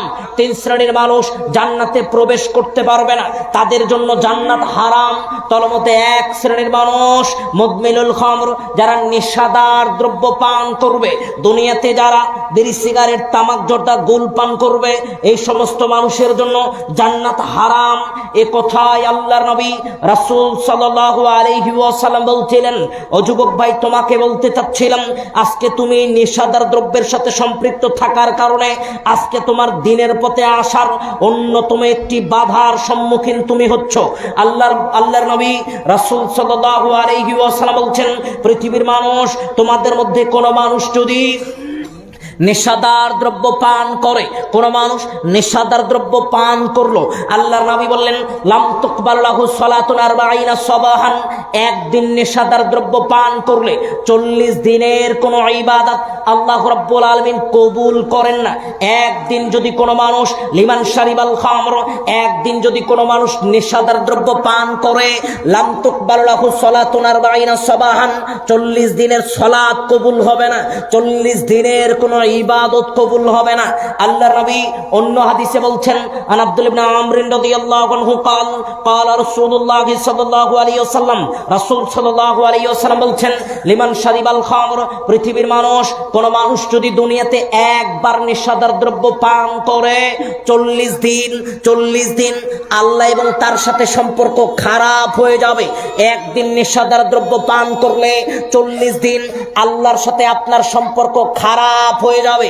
এ কথাই আল্লাহর নবী রাসূল সাল্লাল্লাহু আলাইহি ওয়াসাল্লাম বলছিলাম আল্লাহর নবী বললেন, পৃথিবীর মানুষ, কোন মানুষ যদি একবার নেশাদার দ্রব্য পান করলো, অতঃপর ফাইন মাতা, নেশাদার দ্রব্য পান করার পরেই মৃত্যুবরণ করেছে, দাখলান নার, আল্লাহ তাকে জাহান্নামে প্রবেশ করাবেন। আল্লাহর নবী বললেন, কিন্তু নেশাদার দ্রব্য পান করার পরে ওই মানুষ যদি ফাইন তাওবা করে, তাবাল্লাহু আলাইহি, আল্লাহ তাকে ক্ষমা ক্ষমা করে দিবেন। আবার নেশাদার দ্রব্য পান করেছে, আবার আল্লাহর কাছে ক্ষমা চেয়েছে, আল্লাহ ক্ষমা করে দিবেন। আল্লাহ নবী চতুর্থবারে বললেন, তারপরে নেশাদার দ্রব্য পান করেছে কিন্তু তওবা করেনি, মৃত্যু হয়ে গেছে। আল্লাহর নবী বলছেন আল্লাহ ওই সমস্ত মানুষগুলোকে জাহান্নামে প্রবেশ করাবেন। যারা দুনিয়াতে নেশাদার দ্রব্য পান করে মৃত্যুবরণ করবে আল্লাহ তাদেরকে জাহান্নামে নিক্ষেপ করবেন। এ কথাই আল্লাহর নবী রাসূল সাল্লাল্লাহু আলাইহি ওয়াসাল্লাম বলছিলেন। শুধু তাই নয়, আল্লাহর নবী রাসূল সাল্লাল্লাহু আলাইহি ওয়াসাল্লাম বলছেন পৃথিবীর মানুষ, আল্লাহর নবী নেশাদার দ্রব্য থেকে মানুষকে বিরত থাকার ব্যাপারে অসংখ্য অগণিত হাদিস বর্ণনা করেছেন। আল্লাহর নবী রাসূল সাল্লাল্লাহু আলাইহি ওয়াসাল্লাম মুসলমানকে নেশাদার দ্রব্য থেকে দূরে থাকার ব্যাপারে অসংখ্য অগণিত নির্দেশনা দিয়েছেন। আমি আপনাকে যেটা বলতে চাচ্ছিলাম ভাইজান, সংক্ষিপ্তভাবে যেটা বলতে চাচ্ছিলাম, যুবক ভাই তোমাকে লক্ষ্য করে সংক্ষিপ্তভাবে যেটা বলতে চাচ্ছিলাম, আজকে নেশাদার দ্রব্য পান করার কারণে, তুমি আজকে নেশাদার দ্রব্যের সাথে সম্পৃক্ত থাকার কারণে তুমি আল্লাহ রাস্তা থেকে বহু দূরে আছো। তোমার ধ্বংস অনিবার্য, কারণ তুমি আজকে নেশাদার দ্রব্যের সাথে সম্পৃক্ত থেকে তুমি তোমার রাত দিন অতিক্রম করছো। আল্লাহর নবী রাসূল সাল্লাল্লাহু আলাইহি ওয়াসাল্লাম নেশাদার দ্রব্য পানের ব্যাপারে অনেক কঠিন ও জটিল কথা বলেছেন। আল্লাহর নবী বলছেন লিমান শারিবাল মুসকিরা, পৃথিবীর মানুষ শোনো, কোন মানুষ দুনিয়াতে যারা নেশাদার দ্রব্য পান করেছে, ওই সমস্ত মানুষ যারা দুনিয়াতে নেশাদার দ্রব্য পান করেছে অতঃপর মৃত্যুবরণ করলো, আইয়াসকিয়াহুল্লাহু ফি তিরাতুল খাবাল, বিচারের ময়দানে ওই সমস্ত মানুষ যখন উঠলো আল্লাহ রাব্বুল আলামিন ওই সমস্ত মানুষগুলোকে একটা খাবার খাওয়াবেন। আইয়াসকিয়াহুল্লাহু ফি তিরাতুল খাবাল, আল্লাহ তাদেরকে তিনাতুল খবাল পান করাবেন। দুনিয়াতে যারা নেশাদার দ্রব্য পান করেছে, দুনিয়াতে যারা নেশাদার দ্রব্য পান করেছে আল্লাহ তাদের তিনাতুল খবাল পান করাবেন। কি লা ইয়া রাসূলুল্লাহ, আল্লাহর নবী তিনাতুল খবাল আবার কোন জিনিস, এটা আবার কি জিনিস? ক্বালা রাসূলুল্লাহ সাল্লাল্লাহু আলাইহি ওয়াসাল্লাম, রাসূল সাল্লাল্লাহু আলাইহি ওয়াসাল্লাম বলছেন, আল্লাহর নবী বলছেন শোনো, আও আরকু আহলিন নার আও উসারতু আহলিন নার, জাহান্নামীদের পচা রক্ত এবং পুষ মিশ্রণ করে যে খাবার হয় এই খাবারটাকে তিনাতুল খবাল বলা হয়। এই খাবারটা আল্লাহ ওই সমস্ত মানুষগুলোকে খাওয়াবেন যেই সমস্ত মানুষগুলো দুনিয়াতে নেশাদার দ্রব্য পান করেছে, দুনিয়াতে যারা বিড়ি সিগারেট তামাক জর্দা গুল পান করেছে, আল্লাহ এই সমস্ত মানুষগুলোকে এই তিনাতুল খবাল পান করাবেন। যুবক ভাই তোমাকে নেশাদার দ্রব্য সম্পর্কে বিস্তারিত বলতে চাচ্ছিলাম না, তোমাকে যেটা বলতে চাচ্ছিলাম, আজকে তুমি নেশাদার দ্রব্যের সাথে সম্পৃক্ত থাকার কারণে তুমি নিজে ধ্বংস, তোমার সমাজ ধ্বংস, তোমার ধর্ম, আজকে তোমার চরিত্র ধ্বংস, সবকিছু ধ্বংসের পথে। তার কারণ, অন্যতম কারণ নেশাদার দ্রব্যের সাথে সম্পৃক্ত থাকার কারণে। অভিভাবক হিসেবে আপনাকে যেটা বলতে চাচ্ছে, আপনার সন্তান আজকে যদি নেশার সাথে সম্পৃক্ত হয় তাহলে আপনাকে বুঝতে হবে এটা আপনার ব্যর্থতা, এটা আপনার ব্যর্থতা, আপনি ব্যর্থতার মূলে আছেন। কারণ ওটা আপনার সন্তান, আপনি নিজে নেশাদার দ্রব্য পান করছেন, তাহলে তা আপনার সন্তানকে আপনি নিষেধ করতে পারবেন না। এই জন্য পিতা হিসেবে আপনার একটা ব্যক্তিত্ব বোধের প্রয়োজন ছিল। আমি এই কথাটা একটু পরে আসছি। আমি যেটা সংক্ষিপ্ত সময়ে যুবক ভাই তোমাকে যেটা বলতে চাচ্ছিলাম, এক, তুমি হারাম রিলেশনশিপ থেকে ফিরে আসো। এই হারাম রিলেশনশিপ, এই জিএফ আর বিএফ এর সম্পর্ক তোমাকে আল্লাহ রাস্তা থেকে দূরে নিয়ে যায়। তার কারণ জেনা ব্যভিচারের সাথে যারা সম্পৃক্ত থাকবে, জেনা ব্যভিচারের সাথে যারা সম্পৃক্ত থাকবে, আল্লাহর নবী বলছেন ইহকাল পরকালে তাদের শাস্তি বড় ভয়ানক। ইহকালে তাদের শাস্তি মৃত্যুদণ্ড, যারা জেনা করবে ইহকালে তাদের শাস্তি মৃত্যুদণ্ড, পরকালে তাদের জন্য জটিল ও কঠিন শাস্তি অপেক্ষা করবে। দুই, আর যারা জেনা ব্যভিচারের সাথে সম্পৃক্ত থাকবে এদের কোনো দোয়া আল্লাহ রাব্বুল আলামিন কবুল করবে না। দ্বিতীয়, আপনাকে যেটা বোঝাতে চাচ্ছিলাম যুবক ভাই, তোমাকে যেটা বোঝাতে চাচ্ছিলাম, আজকের এই গান বাজনা তোমাকে আল্লাহ রাস্তা থেকে বহু দূরে নিয়ে যায়। কারণ আল্লাহ নিজেই বলছেন যারা যতক্ষণ গান বাজনার সাথে সম্পৃক্ত থাকবে তারা ততক্ষণ আল্লাহ রাস্তা থেকে দূরে থাকবে। তৃতীয় নম্বরে যুবক ভাই তোমাকে যেটা বলতে চাচ্ছিলাম, আজকে এই নেশাদার দ্রব্য পান তোমাকে আল্লাহ রাস্তা থেকে বহু দূরে নিয়ে যায়। আজকে তুমি এই নেশাদার দ্রব্য থেকে দূরে থাকার চেষ্টা করবে। আজকে আপনাকে বলতে চাচ্ছি মুরব্বী, আপনাকে মনে রাখতে হবে, একদিন বিড়ি সিগারেট তামাক জর্দা পান করলে 40 দিন আল্লাহ আপনার দোয়া কবুল করবে না, ইবাদত কবুল করবে না। আবার আপনাকে যেটা বলতে চাচ্ছি, একদিন এই নেশাদার দ্রব্য পান করলে 40 দিন আল্লাহর সাথে আপনার সম্পর্ক খারাপ হয়ে যাবে। এখন আপনাকে যেটা বলতে চাচ্ছিলাম যুবক ভাই, তোমাকে যেটা বলতে চাচ্ছিলাম, তোমাকে লক্ষ্য করে একটা কথা বলি, তোমাকে দিনের পথে ফিরে আসতে হবে। কারণ তুমি লক্ষ্য করো, তোমার সম্মুখে কত সুপারস্টার তুমি দেখেছো, তোমার সম্মুখে কত বলিউড হলিউডের হিরো তোমার সম্মুখে আজকে দুনিয়া থেকে চলে গেছে, যারা আজকে দুনিয়াতে নাই। কিন্তু মনে রাখবে, তারা তাদের অপসংস্কৃতি, তারা তাদের নিকৃষ্ট চরিত্রের বহিঃপ্রকাশ দুনিয়াতে রেখে গেছে। আজকে তাদের নিকৃষ্ট স্মৃতিগুলোই দুনিয়ার উপরে আছে, তারা আজকে দুনিয়াতে নাই। তোমাকে লক্ষ্য করে একটা কথা বলি, তোমাকে একজন ব্যক্তির কথা বলি, নাম তার মুসাইব বিন উমাইর। মুসাইব বিন উমাইর মক্কার ইতিহাসে, মুসাইব বিন উমাইর মক্কার ইতিহাসে সবচেয়ে দামি পোশাক পরিধানকারী যুবকের নাম মুসাইব বিন উমাইর। মক্কার ইতিহাসে সবচেয়ে দামি পোশাক পরিধানকারী ব্যক্তির নাম মুসাইব বিন উমাইর। মক্কার ইতিহাসে সবচেয়ে দামি জুতা যে পরিধান করত তার নাম মুসাইব বিন উমাইর। মক্কার ইতিহাসে সবচেয়ে দামি সেন্ট যে ব্যবহার করত তার নাম মুসাইব বিন উমাইর। মুসাইব বিন উমাইর যেই দিন ইসলামের ছায়াতলে চলে আসে, ইসলামের ছায়াতলে আসবে, মা তাকে লক্ষ্য করে বলছে, শোনো মুসাইব, আজকে যদি ইসলাম গ্রহণ করো তোমাকে চলে যেতে হবে আমাদের কাছ থেকে, আমাদের সাথে তোমার আর কোনো সম্পর্ক থাকবে না। যুবক, তোমাকে বলতে চাচ্ছি, সেই দিন মুসাইব সেদিন জানতো আজকে যদি আমি আমার পিতামাতার কাছ থেকে চলে যাই, আজকে যদি আমি ইসলামের ছায়াতলে আসি, তাহলে আজ থেকে আমি আর দামি পোশাক পরতে পারবো না। সেই দিন মুসাইব জানতো আজকে যদি আমি ইসলামের ছায়াতলে আসি, আজকে থেকে আমি আর দামি জুতা পরিধান করতে পারবো না। আজকে যদি আমি ইসলামের ছায়াতলে চলে যাই, আজকে থেকে আমি আর সুন্দর জায়গায় ঘুমাতে পারবো না। আজকে যদি আমি ইসলামের ছায়াতলে চলে যাই, আজকে থেকে আমার জটিল কঠিন সম্মুখে জটিল কঠিন জীবন যাপন করতে হবে। মুসাইব বিন উমাইর এটা জানার পরেও যেই দিন ইসলাম ধর্ম গ্রহণ করলো, সাহাবীরা বলছেন, আমরা বৈঠকে দাঁড়িয়ে থাকতাম আর শুনতাম, চিন্তা ভাবনা করতাম, এ তো সেই মুসাইব, যেই মুসাইবটা সবচেয়ে দামি পোশাক পরতো মক্কার ইতিহাসে। আজকে সেই মুসাইবের গায়ে ময়লা একটা ছেঁড়া জামা, তারি দেওয়া জামা পরিধান করে মুসাইব বিন উমাইর আল্লাহর নবীর বৈঠকে বসে আছে। যুবক ভাই, তোমাকে বলতে চাচ্ছি, মুসাইব বিন উমাইর ইসলাম ধর্ম গ্রহণ করার কারণে বিলাসিতা জীবন পরিত্যাগ করেছিল। আল্লাহর নবী বলছেন, যেই দিন মুসাইবকে কবরস্থ করবেন আল্লাহর নবী, মুসাইব বিন উমাইর দাফনের কাপড়ের শর্ট হয়ে গেছে। মুসাইব বিন উমাইরের দাফনের কাপড় নেই, শর্ট হয়ে গেছে। আল্লাহর নবী নিজের গায়ের চাদরখানা খুলে মুসাইব বিন উমাইরকে দিলেন, তাকে দাফন কার্য সম্পাদন করা হলো। যুবক, তোমাকে যেটা বলতে চাচ্ছি ভাই, ওই যে মুসাইব বিন উমাইর মক্কার ইতিহাসে সবচেয়ে দামি পোশাক পরতো, আজকের সেই মানুষটার মাটি দেওয়ার সময় কাপনের কাপড় জুটছে না। কারণ ইসলাম ধর্ম গ্রহণ করার জন্য, রাসূলের আদর্শ বাস্তবায়ন করার জন্য আজকে তুমিও যুবক, তোমাকে ইসলামের সুশীতল ছায়াতলে আসতে হবে। তোমাকে লক্ষ্য করে বলি, ওই যে সালমান ফার্সি রাদিয়াল্লাহু আনহুর ইতিহাস তুমি পড়ে দেখো ভাই। সালমান ফার্সি রাদিয়াল্লাহু আনহু হঠাৎ একদিন আল্লাহ নবীকে জোরে ধরছেন, খুব জোরে। আল্লাহ নবী পড়ার উপক্রম, আল্লাহ নবীকে চুমু খাচ্ছেন। আল্লাহ নবী তাকে লক্ষ্য করে বলছেন, কি ব্যাপার, এমন আচরণ করছো কেন? আল্লাহ নবী তখন আল্লাহ নবীকে লক্ষ্য করে সালমান ফার্সি রাদিয়াল্লাহু আনহু বলছেন, সালমান ফার্সি রাদিয়াল্লাহু আনহু তখন আল্লাহ নবীকে লক্ষ্য করে বলছেন, আল্লাহ নবী, আজ থেকে 40 বছর পূর্বে আমি আপনাকে খোঁজার জন্য বাড়ি থেকে বের হয়েছিলাম, আজকে আপনাকে পেয়েছি। ওই সময় সালমান ফার্সি যুবক ছিল। ও যুবক ভাই, তোমাকে বলি, জমিদার বংশের ছেলে, জীবনে কোনোদিন বাড়ি থেকে বের হওয়ার প্রয়োজন ছিল না। বাবা মা বাড়ি থেকে বের হতে দেয়নি, আদরের সন্তান বাড়ি থেকে বের হতে দেয়নি।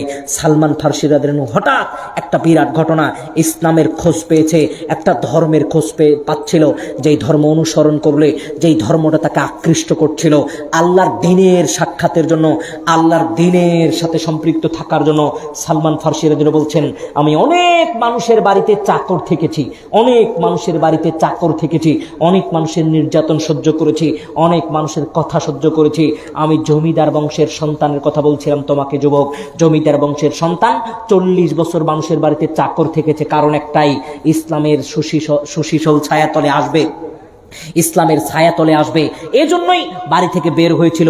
40 বছর জটিল ও কঠিনভাবে জীবনযাপন করে অবশেষে আল্লাহর নবীর নিকটে আসার পরে সারা জীবনের কথা আল্লাহর নবীকে বলছিলেন। যুবক, তোমাকে বলতে চাচ্ছি, তোমার যৌবনকাল আজকে কেটে যাচ্ছে, কেমন ভাবে তোমাকে এটা খেয়াল করতে হবে। প্রথম আপনাকে যেটা বলতে চাচ্ছিলাম, আপনাকে লক্ষ্য করে যেটা উপস্থাপন করতে চাচ্ছিলাম, যুবক ভাই, তোমাকে লক্ষ্য করে যেটা বলতে চাচ্ছিলাম, আজকে তুমি মুশরিকের অনুকরণ করিও না। মুশরিকের অনুকরণ তোমাকে আল্লাহর রাস্তা থেকে দূরে নিয়ে যাবে। তোমাকে ইসলামের গণ্ডি থেকে বের করে দিবে। বলছিলাম যুবক ভাই, তোমাকে লক্ষ্য করে বলছিলাম, আজকে তোমাকে ইসলামের ছায়াতলে ফিরে আসতে হবে। তার কারণ আল্লাহর নবী বলছেন, পৃথিবীর মানুষ, আল্লাহর নবী বলছেন সাবাতু ইউযিল্লুহুমুল্লাহু ফি দিল্লিহি ইয়াওমা লা দিল্লা ইল্লা দিল্লুহু। 7 শ্রেণীর মানুষকে আল্লাহ তার আরশের ছায়াতলে ছায়া দিবেন। 7 শ্রেণীর মানুষ ছাড়া আল্লাহর আরশের ছায়াতলে কেউ ছায়া পাবে না। 7 শ্রেণীর মানুষের 1 শ্রেণীর মানুষ কারা? আল্লাহর নবী বললেন অশাবুন নাশা ফি ইবাদাতিল্লাহ, আল্লাহ রাস্তায় যৌবনকাল যারা অতিক্রম করেছে। যেই যুবক আল্লাহ রাস্তায় যার তার যৌবনকাল অতিক্রম করেছে, এই যুবক আল্লাহর আরশের ছায়াতলে ছায়া পাবে। যুবক ভাই, তোমাকে বলতে চাচ্ছি, আজকে তুমি তোমার পার্শ্ববর্তী লোকের দিকে তাকাও, তুমি তোমার ভাইয়ের দিকে তাকাও, দেখো তোমার মুখে দাড়ি নাই, ওই যুবকটার মুখে সুন্দর দাড়ি। তুমি তোমার পার্শ্ববর্তী ভাইয়ের দিকে তাকাও, আজকে তুমি গান বাজনা দিয়ে আমোদ ফুর্তি করে তোমার দিন অতিক্রম করছো। আজকে তুমি তোমার মেসের একটু পার্শ্ববর্তী রুমের দিকে তাকাও, ওই যুবক ভাই কোরআন তেলাওয়াত করে তার রাত অতিক্রম করে। আজকে তুমি তোমার পার্শ্ববর্তী যুবক ভাইয়ের দিকে তাকাও, ও হারাম রিলেশনশিপকে অপছন্দ করে, আর তুমি হারাম রিলেশনশিপের সাথে অতপ্রতভাবে জড়িত। যুবক ভাই, তোমাকে সংক্ষিপ্তভাবে যেটা বোঝানোর চেষ্টা করছিলাম, আজকে তোমাকে আল্লাহ রাস্তায় ফিরে আসতে হবে। আর আমাকে আরেকটা কথা উপস্থাপনের যেটুকু বলতে বলা হয়েছে, আমি আপনাকে লক্ষ্য করে যেটা বলি, রাসূল সাল্লাল্লাহু আলাইহি ওয়াসাল্লাম বলছেন, পৃথিবীর মানুষ, আপনাকে লক্ষ্য করে বলি, আপনিও চাইবেন আল্লাহ রাব্বুল আলামিন আপনার জন্য জান্নাতে একটা ঘর নির্বাচন করুক, এটা চান না? আপনি কি চান না যে আল্লাহ আপনার জন্য একটা ঘর বানাক? এটা আপনি চান না? পৃথিবীর প্রতিটা মানুষ চাই আল্লাহ জান্নাতে আমার জন্য একটা ঘর বানিয়ে দেখ, এটা পৃথিবীর প্রতিটা মানুষ চাই। আল্লাহর নবী বললেন, যেই মানুষটা দুনিয়াতে মসজিদ তৈরি করে দিবে, বানাল্লাহু লাহু বাইতান ফিল জান্নাহ, আল্লাহ তার জন্য জান্নাতে একটা ঘর নির্মাণ করে দিবেন। আপনাকে লক্ষ্য করে বলতে চাচ্ছি, দুনিয়াতে যারা মসজিদ তৈরি করে দেওয়ার কাজে সহযোগিতা করবে, যারা মসজিদ তৈরি করে দিবে, আল্লাহ তাদের জন্য জান্নাতে একটা ঘর নির্মাণ করে দিবেন। আরেকটা প্রশ্ন আপনাকে করি, এখন আপনাকে আরেকটা কথা বলি, দুনিয়াতে আপনার ব্যাংক ব্যালেন্স আছে, আরেকজন মানুষ তার ব্যাংক ব্যালেন্স আল্লাহর কাছে জমা আছে। এখন আপনাকে বলতে চাচ্ছি, আপনি কোনটা চান? দুনিয়াতে আপনার ব্যাংক ব্যালেন্স জমা হোক না আল্লাহর কাছে? কথা বলেন, কার কাছে ব্যাংক ব্যালেন্স জমা হবে? আপনাকে লক্ষ্য করে এখন বলি, আপনার পকেটে যেই 50টা টাকা আছে, এটা দুনিয়ার ব্যাংক ব্যালেন্স। এই টাকাটা বের করে মসজিদের কৌটায় দিয়ে দিয়েছেন, ওটা আল্লাহর কাছে জমা হয়ে গেল। সেটা বুঝতে পারেননি? পকেটে যেই টাকা থেকে গেল, ওটা দুনিয়ার ব্যাংকে থাকলো, টাকাটা বের করে মসজিদের কৌটায় চলে গেছে, তখন থেকে ওটা কার ব্যাংক ব্যালেন্স? কার কাছে? আল্লাহর কাছে জমা হয়ে গেল। এখন আপনাকে লক্ষ্য করে বলি, দুনিয়ার কোটি টাকা, লক্ষ লক্ষ টাকা, এটা দুনিয়ার ব্যাংক ব্যালেন্স, দুনিয়াতেই থেকে যাবে, কিন্তু মরার পরের একটা ব্যাংক ব্যালেন্স আল্লাহর কাছে আপনার জমা হতে হবে। কারণ আল্লাহ বলছেন, ওয়াতাযাওয়াদু ফাইন্না খায়রাজ যাদিত তাকওয়া, জান্নাত নেওয়ার জন্য তোমার কিছু পাতেহ লাগবে, পাতেহ। এই পাতেহটা আপনাকে পরকালে লাগবে, যেটার বিনিময়ে আপনি জান্নাত নেবেন, জান্নাত। এজন্যই আপনাকে বলছি, এটা মসজিদ কেন্দ্রিক মাহফিল। এই মসজিদ কেন্দ্রিক মাহফিলকে, এই মসজিদের উন্নয়ন কল্পে মাহফিল, এই জন্য আপনাদেরকে এর সহযোগিতায় আসতে হবে। তার কারণ ওই যেটা বলছিলাম, এই যে কয়দিন আগে, 2-4 দিন আগের একটা কথা আপনি জানেন, ইতিহাস জানেন, 2-4 দিন আগে কোটি কোটি টাকার সম্পদ ছিল একজন মানুষের। কি ঘটনা দেখেন নাই? কোটি কোটি টাকার সম্পদ, তারপরেও কবরস্থ করা হয়েছে কি দিয়ে? মানুষের টাকা দিয়ে। চাঁদা উঠিয়ে তাকে কবরস্থ করা হলো, দাফন কার্য সম্পাদন করা হলো। অথচ নিজে কোটি কোটি টাকার সম্পদ, কোটি কোটি টাকার সম্পদ দুনিয়ার উপরে রেখে গেছে, মাটির নিচে কিছুই নিয়ে যেতে পারেনি।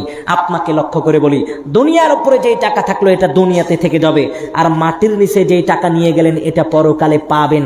এই ব্যাংক ব্যালেন্সটা আল্লাহর কাছে জমা হবে। আমি আদায় করতেও পারি না, আদায় করতে অভ্যস্ত নই।